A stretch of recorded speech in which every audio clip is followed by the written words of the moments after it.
Alright y'all, let's try this again. This is like the fourth combo I run in this boat. We're back to 8S. So I started this boat off on 10S and then went to 8S and went back to 10S.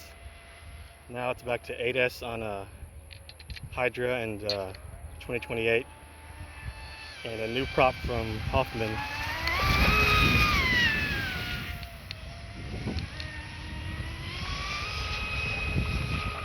Likes it.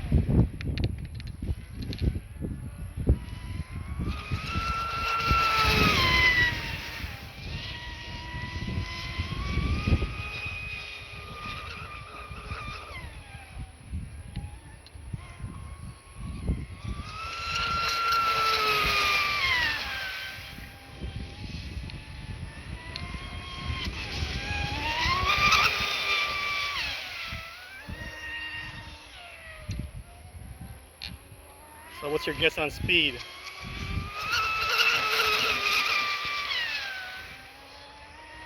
Should probably bring it in for a temp check.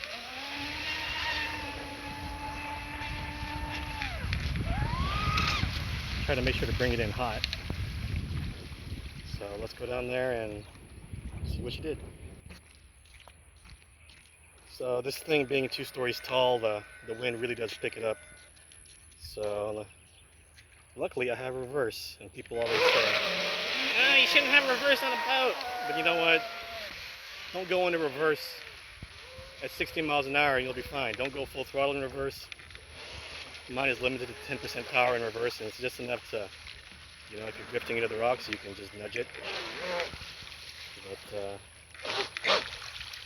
let's see here. I got GPS right on top.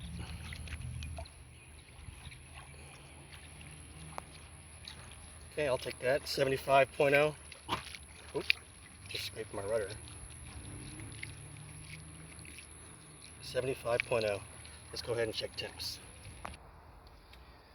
So in my experience, this motor and ESC, it doesn't care about even 400 amps. I can't ever get the motor or ESC hot. So far my problem has always been desoldering the motor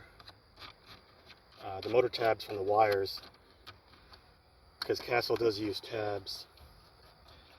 Whew, sorry guys, I'm a little short of breath because it's a hike up that hill and it's like 95 degrees outside. But let's see what we got. No smoke. Motor 128. Okay, look, that's pretty good.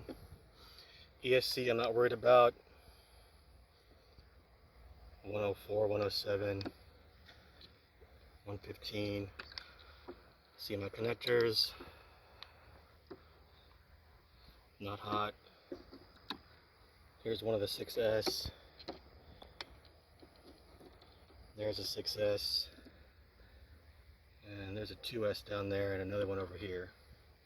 Yeah, all the temps look good. I think even the wires didn't get that hot.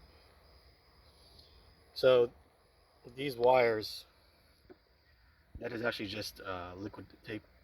That's why they look black on the solder joints. But that is soldered with PB88, which is 200 degrees higher melting point than most of the leaded solder, most of the common ones. And factory solder on a Castle is lead free, but even that is not a true high temp solder, because that melting point is about 150 degrees cooler than what this PB88 will melt at. So I think this setup's pretty good. This is the first 3 blade that I tried on this boat. My boats typically don't like them, but you know what? I emailed Chris Hoffman, Dasboata. I told him what I had. I got a few of his props, and I said I need something a little bit in between. He didn't tell me what it was. He just said, yeah, here's my price. And you know what? Dasboata has never done me wrong, so I just sent him the money, get me this beautiful prop here, and it runs like a dream. You saw it out there. Temps were cool. It's doing 75 miles an hour on 8S, and this is a 48-inch deep B, excuse me. So yeah, I think I'm happy with this Castle combo. I should have stayed with Castle in the first place, but I had to try 10S because I thought, you know, it'll be a little bit more reliable than running 8S, but that obviously was not the case. So, Castle Power, get you some.